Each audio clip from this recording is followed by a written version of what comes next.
So we're going back to the moon.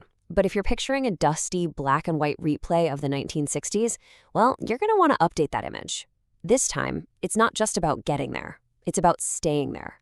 And the key isn't just about building bigger rockets. It's about writing smarter code. Let's get into it. You know, the best way to wrap your head around the Artemis missions is with this simple comparison. Apollo was a sprint, right? It was this heroic, all-out race against the clock to plant a flag and get home safe. But Artemis? It's designed from the ground up to be a marathon. It's all about building a sustainable, long-term human presence on the moon and eventually beyond. And that, right there, is the big question we're going to explore. What changes when your goal isn't just to visit for a few days, but to actually live and work in one of the harshest environments imaginable? It's a completely different ballgame, and it requires a new kind of technology and a totally new kind of astronaut. All right, so let's start with the big picture. Why are we even doing this? This isn't just about nostalgia or planting another flag. The strategy behind Artemis is really setting the stage for the next 50 years of human exploration in space. The mission has these 4 huge goals. First, we're hunting for major scientific breakthroughs, especially at the lunar South Pole. We're also learning how to create a sustainable presence off-world, how to live off the land. And of course, we're using the moon as a critical stepping stone to get to Mars. And maybe the biggest difference this time? It's a global effort.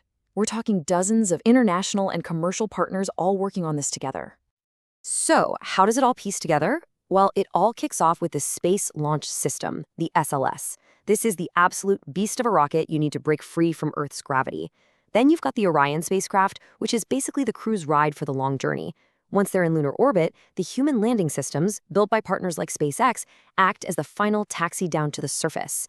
And orbiting the moon, you'll have the Lunar Gateway, which is kind of like a deep space outpost and a gas station for future missions. And listen, this isn't just some sci-fi dream. It's happening right now. Artemis 2, which will be the first crewed mission to go to the moon since the Apollo era, is slated for a flyby in early 2026. Think of it as the final systems check. And after that, Artemis 3 will mark humanity's return to the lunar surface with a target of 2028. It's right around the corner. Okay, so with all that hardware in place, the focus really shifts to the people inside it. The astronauts of the Artemis generation are being trained for a fundamentally different reality than their predecessors were, a reality where help is not just a quick call away. This quote just nails it. When you're in low Earth orbit, talking to mission control is pretty much instant. But on the moon, you've got communication delays. It's not long, but it's long enough. And that means astronauts can't just wait around for instructions. They have to become truly independent deep space explorers. Just think about what a difference that makes. In low Earth orbit, a rescue is only hours away. For an Artemis crew, it could be days, maybe more. Mission control is always in your ear on the ISS. In deep space, there's always a lag. All of this points to one single thing. The need for autonomy absolutely skyrockets. The crew has to be its own mission control, its own engineers, and even its own doctors. So how in the world do you train for something like that? Well, you use every tool you can possibly imagine. Astronauts spend weeks in these hyper-realistic Orion simulators. They use VR to literally walk on the moon years before they ever launch.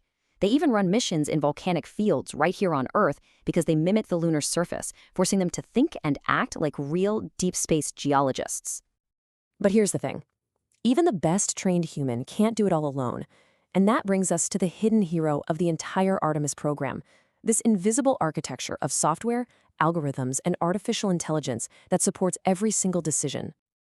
Okay, a perfect example of this is a system called Terrain Relative Navigation, or TRN.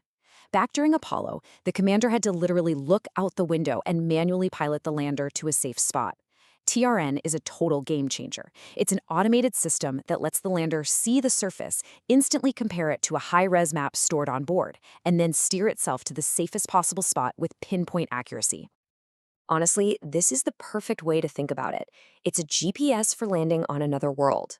But instead of listening for a satellite signal, the spacecraft is looking at the ground, recognizing the rims of craters and specific boulders, and matching them to a 3D map it has in its memory.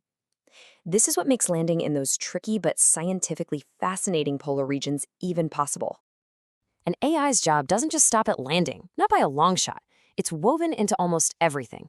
It helps plan the safest routes for rovers on the surface. It provides medical diagnostic support. It can predict system failures before they even happen. It's even filtering and summarizing these huge streams of data to make sure the astronauts only see what is absolutely critical right now. And here's where the real power of AI comes in. It's proactive. Before the mission even leaves the ground, planners use it to run thousands upon thousands of what-if scenarios, testing every conceivable thing that could possibly go wrong. It's all about solving problems before they ever have a chance to become problems. So when you bring these two big ideas together, the highly autonomous astronaut and their powerful AI co-pilot, you start to get the true picture of what Artemis is all about. It's a whole new kind of partnership for our future in space. And this, right here, is the key takeaway from all of this. AI isn't replacing the astronaut, it's empowering them. The AI handles the massive amounts of data, the complex analysis, the hazard alerts. But at the end of the day, it's the human who applies their experience, their training, and their judgment to make that final critical call. And that kind of leaves us with a final thought to chew on. The systems we're building for the moon, this really intricate dance between human intuition and machine intelligence, they aren't just for this one mission. They're the blueprint for how we're going to explore Mars and whatever comes after that. So the real question isn't just if we'll go back to the moon, but how this new partnership is going to completely redefine what it means to be an explorer in the 21st century.